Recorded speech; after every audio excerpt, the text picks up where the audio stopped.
Kami berada di lautan selama 2 hari. Kapal kami berlayar di laut yang tenang, mengarah ke Aljazair. Kami tidur di dek depan, jauh dari awak kapal. Pemandu kami tak mau tidur di kabin. Ia memperingatkan kami agar tetap bersama dan tetap diam supaya kami tidak membocorkan tujuan kami. Kami mematuhinya.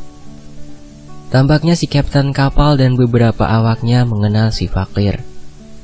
Mungkin karena itulah mereka menjauhi kami, walaupun mereka tak menggubris fakir itu sama sekali. Kapten kapal sendiri yang mengantarkan makanan pada kami. Kami diizinkan menggunakan kamar pribadinya. Kami tidur bersama-sama dan berbicara dengan suara pelan. Bahkan ketika Ali meminta izin untuk memainkan neynya, kolandar tua itu menggeleng. Mungkin ia merasa permainan ney akan menarik perhatian orang, walau ia tak menjelaskan alasannya. Tapi Ali patuh. Syekh telah memerintah kami untuk mematuhi pemandu kami dalam segala hal selama di perjalanan. Tapi kami tidak terbiasa dengan jalan kesunyian seperti yang dilakukan kolandar itu. Ia suka menghilang selama beberapa jam. Mungkin tidur dan makan di suatu tempat di kapal ini. Bahkan pada waktu sholat ia menghilang. Ia jarang berbicara meski sedang bersama kami. Ia duduk diam dan merenung, matanya tertutup, dengan kaki ditekuk bersilangan dan dagunya bersandar di atas lututnya. Jarang sekali ia mengangkat kepala. Aku mengamatinya dengan cermat dan merasa iri dengan kaum pengelana. Kerinduan mereka sepertinya terus terjaga di sepanjang perjalanan hidup mereka. Mereka seperti nafas yang menghibur hatiku. Kami biasanya ikut bertafakur, tapi Profesor Freeman hanya duduk dan mengamati. Tampaknya ia mulai cemas ketika tahu kemana kapal ini berlayar. Ia menggeleng saat kami hampir sampai ke tempat tujuan. Syahadi bilang, kita akan pergi ke tempat Sulaiman pergi. Tetapi jelas, Raja Sulaiman pergi ke Mesir lalu ke Tanis di Delta Utara. Lalu kenapa kita berlayar ke barat? Tak ada yang tahu jawabannya. Kecemasan Profesor Freeman mungkin beralasan, tapi Syekh mengatakan bahwa sang pemandu itu lebih tahu jalan.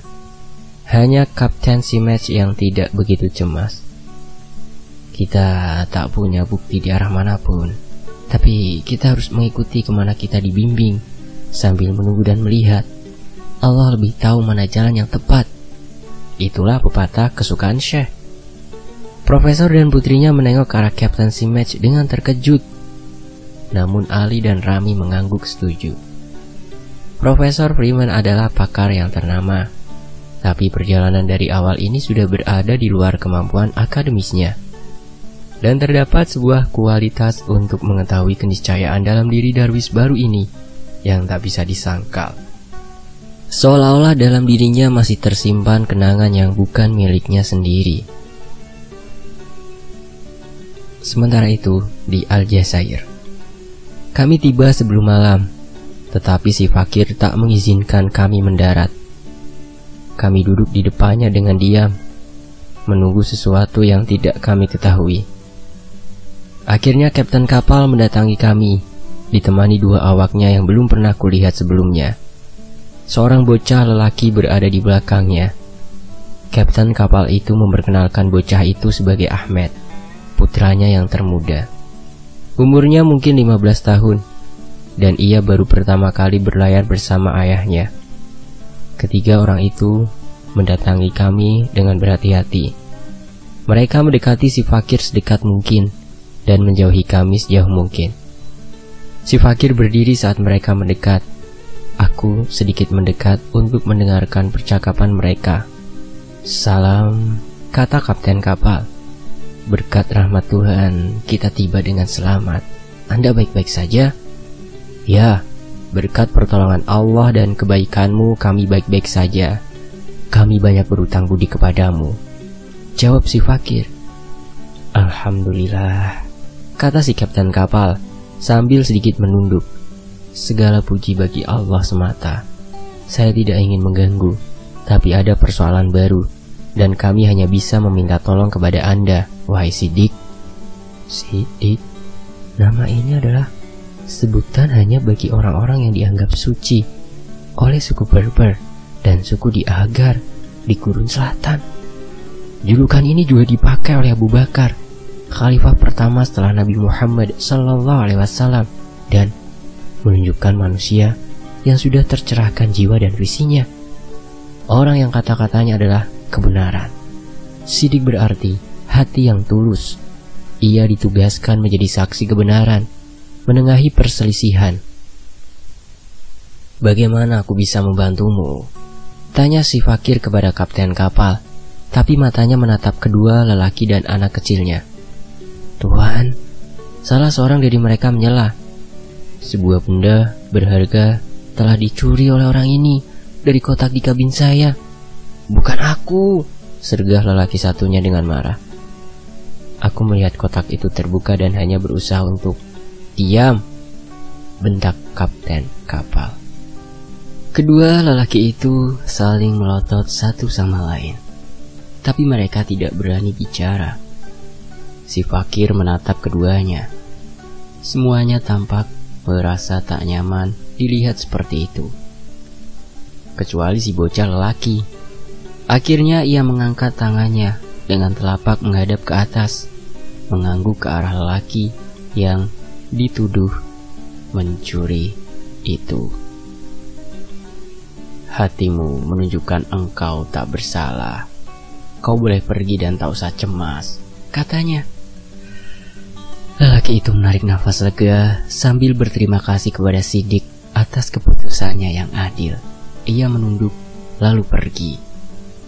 Persoalan selesai begitu cepat. Sidik melihat kebenaran dan keputusannya sudah final. Walau mungkin tidak memuaskan, si penuduh menatap punggung lelaki tertuduh yang sedang berjalan pergi. Ia tampak geram. Si fakir lalu menatap si penuduh. Jangan ragu, temanmu itu bisa bicara jujur. Ia melihat kotak itu terbuka dan berusaha menutupnya tepat saat engkau masuk ke kabinmu. Suara fakir tenang namun tegas. Jangan membicarakan soal ini lagi. Apa hanya karena perhiasan kecil itu kau tega kehilangan kawan yang telah lama bersamamu menghadapi banyak topan? Mintalah maaf padanya, biar kelak engkau dimaafkan di hadapan Tuhan. Kekerasan lelaki itu melunak setelah mendengar kata-kata itu. Kepalanya langsung tertunduk. Akhirnya ia menurut. Kapten kapal kemudian menggampit lengannya dan mengajaknya pergi. Patuhi kata-kata Sidik, ujarnya. Ayo, aku akan membantumu mencari barangmu. Kalau tidak ketemu, nanti aku yang menggantinya. Aku tak mau ada keributan di kapalku, kata kapten. Mereka lalu turun dan menghilang. Hanya tinggal Ahmed, bocah lelaki itu. Si fakir duduk di atas tumpukan peti dan Ahmed duduk di dekat kakinya, menatapnya dengan heran. Aku belum pernah bertemu orang suci, kata bocah itu. Oh, aku tahu itu, kata si fakir. Apa kamu juga beramal seperti yang sering aku dengar? Lelaki tua itu cuma mengangkat bahunya. Apa kamu mau ngajari aku kalian itu? Ahmed bertanya pelan. Pertanyaan itu membuatku tersenyum, tapi sang mata-mata hati kami kini menatap tajam ke mata bocah itu. Hatimu sudah mengetahui keahlian lain, anak muda, juga tangan dan lidahmu. Dua keahlian tak bisa menyatu dalam tubuh yang sama. Bocah itu terkejut. Ia segera berdiri. Diam di situ, perintah si fakir. Ahmed duduk dan tidak bergerak. Ia ketakutan, tapi di matanya aku melihat sorot kesombongan, keras kepala, dan kelicikan. Kau tak perlu takut, kata si fakir. Namun matanya membuat bocah itu tak bisa bergerak. Sekarang keluarkan isi kantongmu. Dengan berat hati bocah itu menggerakkan tangannya, seolah-olah ada yang memaksanya bergerak. Ia mulai resah setelah mengeluarkan pisau lipat, beberapa uang dinar dan sebuah cincin dari kantongnya. Sesungguhnya para pencari saling mengenal. Gadis itu tidak meminta dia seperti itu. Kenapa kau akan memberinya dengan jalan yang kotor? Kata si fakir kepada pemuda itu, si Ahmed. Wajah Ahmed pucat pasi, sementara matanya membelalak heran. Wow, mulutnya megap-megap, tapi ia tak bisa berkata apa-apa. Jawab, bentak si fakir. Ahmed tak bisa mengelak. Ia menangis. Aku tak bermaksud. Suaranya hampir tak terdengar. Anak dungu, Allah yang maha bijak memerintah kita untuk saling mencintai. Bahkan semua anasir di dunia ini saling mencintai. Tapi kau pasti tahu, cinta tak bisa digapai dengan cara-cara kotor. Cinta akan hilang. Hukuman bagi pencuri adalah neraka. Ahmed makin pucat, sangat takut. Ia tak bisa berhenti menangis. Apakah kau akan memberitahu ayahku? Tanyanya dengan takut. Aku bukan hakimmu, nak. Juga ayahmu bukan, kata si fakir. Tapi Allah maha pengasih. Kamu harus minta maaf, lalu bertobatlah kepadanya. Sekarang pergi sana. Fakir itu menghela nafas dan menutup matanya. Anak itu menggeleng-gelengkan kepalanya seolah-olah baru terlepas dari jeratan mantra. Ia berdiri sembari mengusap matanya. Kemudian cepat-cepat berlalu tanpa berkata apapun. Aku juga akan menemui rombonganku yang lain. Tapi si fakir menghentikanku. Ia memberi isyarat agar aku mendekatinya dan duduk di depannya. Aku mematuhinya. Ia menatap buku catatanku. Tulis kejadian ini di catatanmu, bahwa kesalahan anak itu adalah kesalahan pada caranya berbuat, bukan karena kegilaannya. Iya, akan kutulis. Tapi, apa aku boleh menulis tentang Siddiq? Kataku kepada fakir. Ia mengabaikan pertanyaanku. Itu julukan yang diberikan kepadaku oleh beberapa orang di berbagai daerah. Apa kau punya nama lain? Iya, banyak, kata si fakir. Aku menulis sebagaimana diperintahkan si fakir. Sebenarnya aku ingin tahu lebih banyak beliau, tapi aku tidak mau menekannya, karena aku menghormati dan berempati kepada si fakir. Dan demi kesopanan, maka aku ubah topik pembicaraan. Apa yang akan terjadi pada anak itu? Lelaki tua itu mengangkat bahunya. Banyak orang iri pada orang lain, dan rasa iri muncul karena alasan yang buruk. Hanya Allah lah yang berhak memberi hukuman. Ia menggeleng, lalu melanjutkan perkataannya. Kebanyakan manusia tidak melihat bahwa dalam kesadaran akan cinta tersembunyi kesadaran akan Tuhan. Tapi mungkin ia akan menemukan jalannya. Kaki yang pincang masih bisa berjalan, dan rasa takut seringkali menjadi pemandu paling bagus bagi anak itu. Jadi, apakah setiap pencuri tidak perlu takut neraka? Tanyaku. Seketika itu juga aku menyesali pertanyaanku, tapi tak nampak kemarahan di wajahnya yang aneh. Beliau berdiri dan duduk di anjungan kapal. Matahari yang hendak terbenam telah menyentuh kaki langit. Laut dan langit memerah warnanya. Si fakir sepertinya merenung sebentar. Tatapannya terarah pada riak gelombang. Wajah dan jenggotnya memerah disapu cahaya senja. Ia seperti sedang menyerap cahaya itu. Tanpa membalikkan badan, ia berkata, sesungguhnya rahmat Allah mendahului murkanya. Dan ketahuilah anak muda, penduduk neraka lebih gembira ketimbang saat mereka berada di dunia. Sebab di neraka mereka mengingat Allah, sementara di dunia mereka tidak ingat sama sekali. Dan tidak ada yang lebih nikmat, baik di dunia maupun di akhirat, selain mengingat Allah. Ia menarik nafas dalam-dalam. Tubuhnya bergerak sedikit. Tapi walaupun kerinduan mereka ribuan kali lebih besar ketimbang kerinduan pada saat sama, kerinduan itu tak akan pernah terpenuhi. Penghuni neraka itu akan terasing. Nanti kau akan tahu, kata si fakir. Apa kau akan tahu? Batinku. Kata-katanya membuatku takut. siapa sesungguhnya lelaki tua aneh ini? Aku bertanya-tanya. Dan kemana beliau akan membawa kami? Selepas tengah malam, si fakir baru mengizinkan kami meninggalkan kapal. Kapten kapal dan semua awaknya sudah turun beberapa jam yang lalu. Hanya kami yang masih berada di kapal. Si fakir duduk diam di dek, kepalanya menunduk khusyuk. Kadang-kadang ia menatap bintang lalu kembali bertafakur. Akan tiba saatnya bintang-bintang itu akan menjadi petunjuk. Ia berdiri tanpa bicara lalu berjalan meninggalkan kapal. Kami mengikutinya, tapi terlihat oleh penjaga kapal dan tanpa berpamitan kepada para awak kapal. Kapten Simage bilang, tak mungkin meninggalkan pelabuhan tanpa melalui pemeriksaan di Papean. Tembok tinggi dan pagar kawat beraliran listrik menutup semua rute.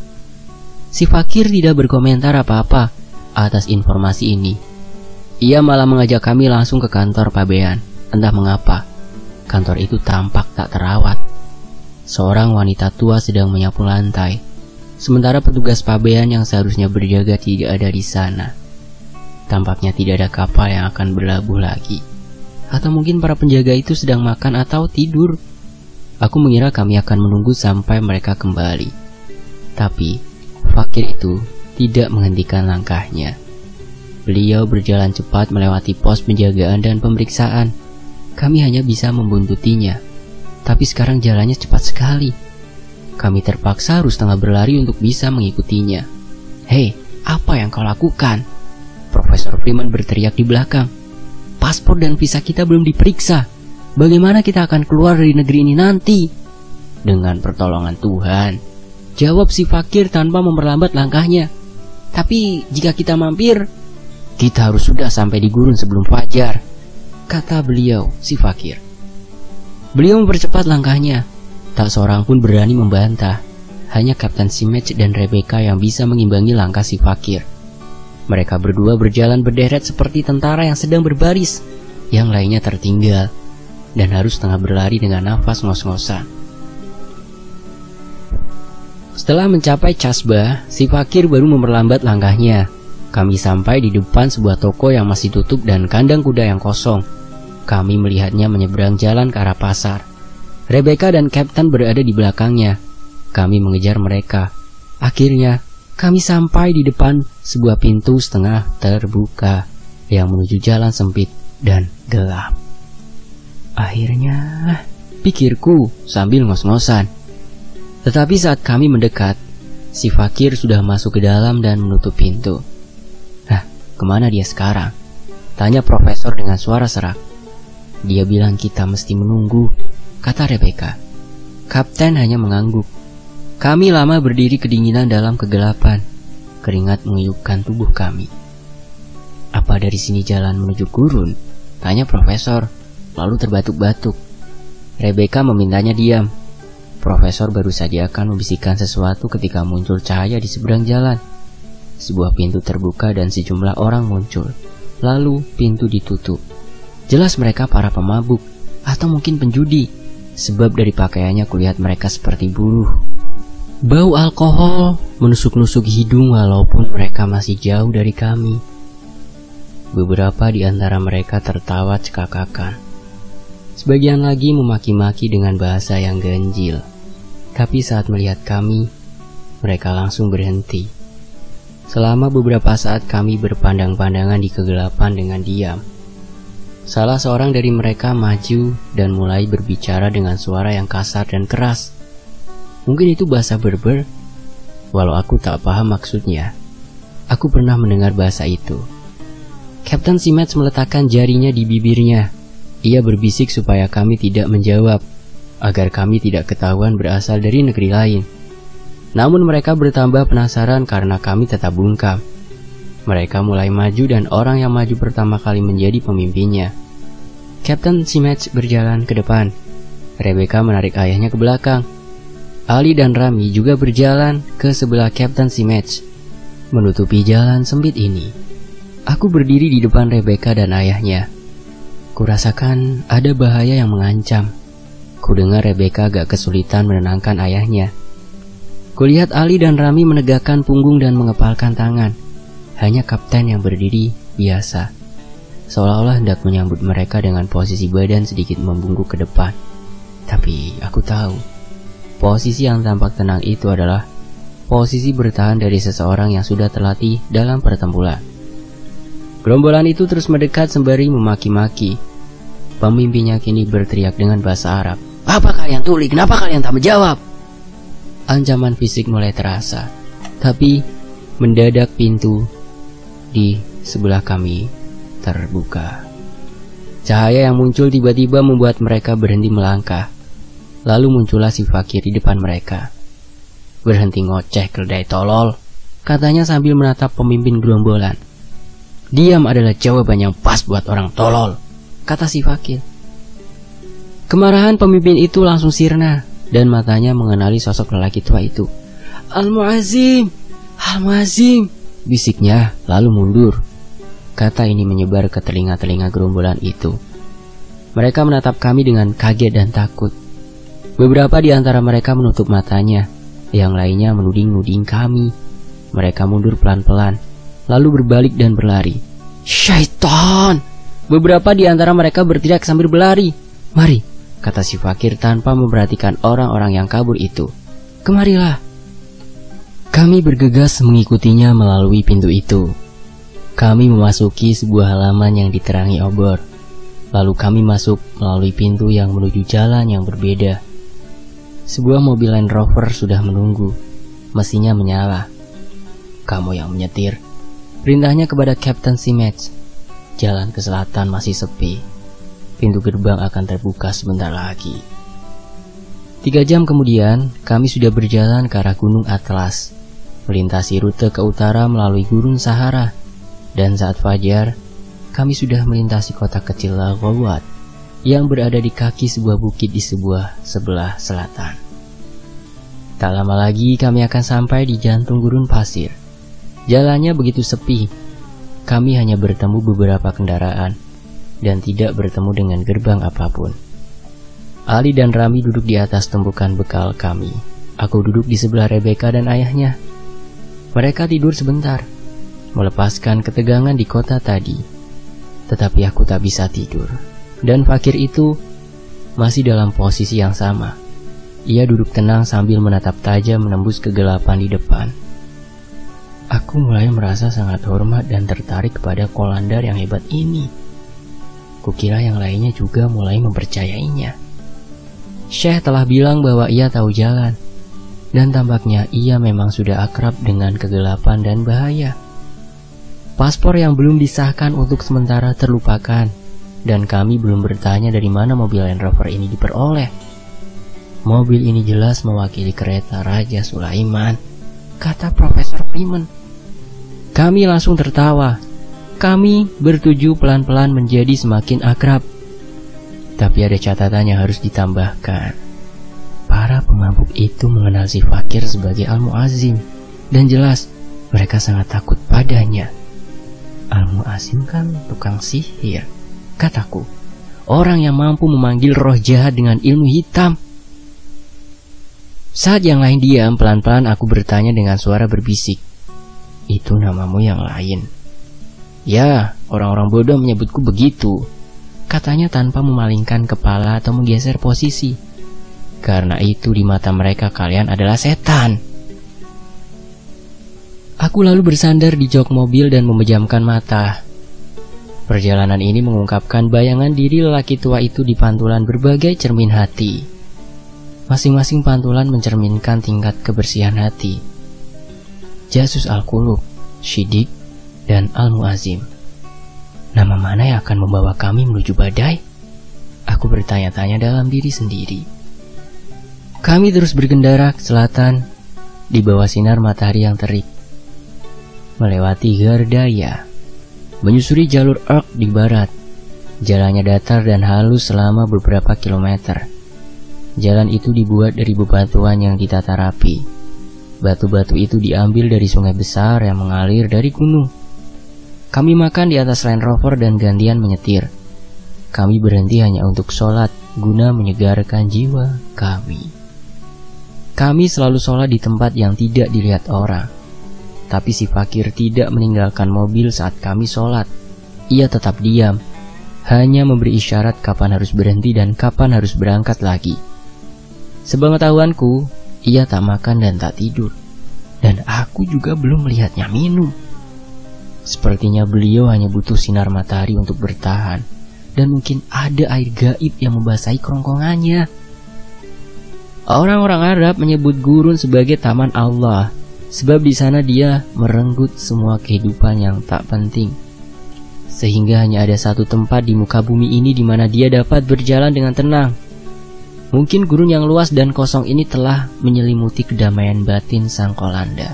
Atau mungkin perjalanan kami telah menyalakan kembali gairah yang lama terpendam dalam dirinya. Aku tak tahu. Tetapi matanya kini menyala sangat tajam. Aku takut dibuatnya. Syekh menjadikan fakir itu sebagai pemandu kami. Dan kami, para darwis, tidak mempertanyakannya. Tapi Profesor Freeman makin gelisah. Ada apa dengannya? Kenapa dia tak mau bicara? Ia bertanya saat kami berhenti untuk beristirahat sejenak. Kupikir ia sebenarnya lebih mencemaskan Rebecca, tapi putrinya itu tenang-tenang saja. Ia tahu manfaat dari diam, kata Rebecca. Ali dan Rami mengangguk. Kami punya pepatah, telinga dapat memperoleh pengetahuan, dan lidah hanya mengatakan apa-apa yang sudah diketahui. Tiba-tiba Kapten Simage bersuara. Dan sekarang kita sudah semakin dekat, katanya. Ia berdiri melayangkan pandangannya ke sekeliling, lalu melihat ke selatan. Ia tampak mencari-cari suara atau gerakan, atau desau angin yang menandakan datangnya badai.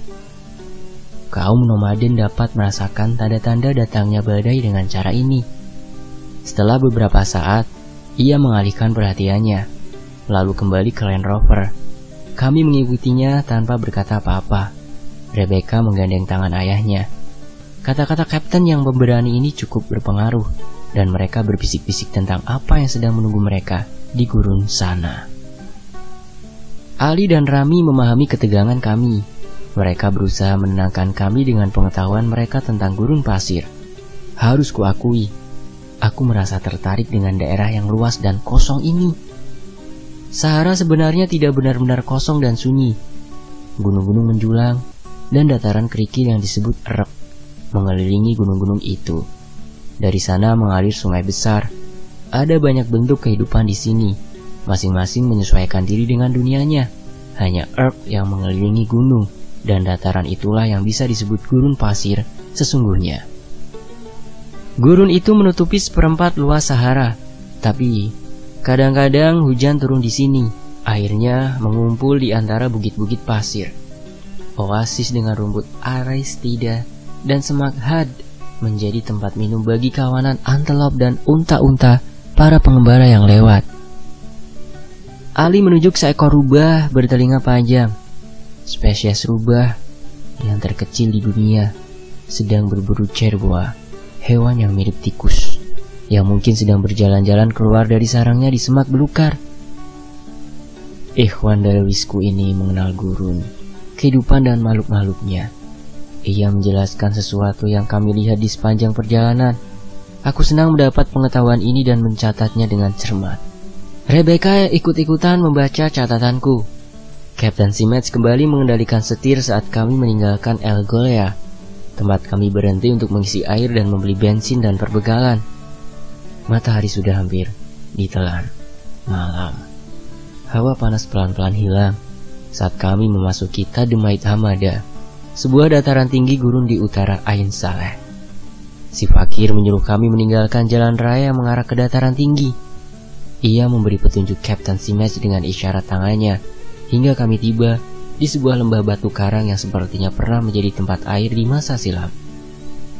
Di lereng sebuah bukit, ia menyuruh kami berhenti di bawah sebuah tebing yang membentuk naungan, tepat saat matahari di belakang kami hendak tenggelam. Di sana ada guel tak kecil, tersembunyi di tengah-tengah retakan batu raksasa di lereng itu. Ali bilang, ada ratusan guelta seperti ini di seluruh gurun.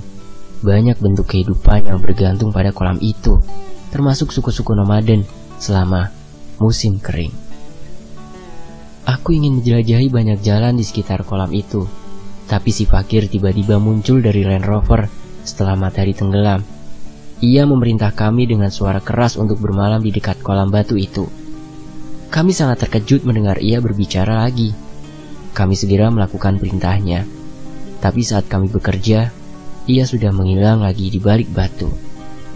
Nah, kemana lagi dia pergi? Tanya Profesor Freeman bersambung. Masya Allah, ternyata si fakir adalah wali Allah yang sangat luar biasa. Nantikan kelanjutannya ya. Jangan kemana-mana, tetap di Tony FS.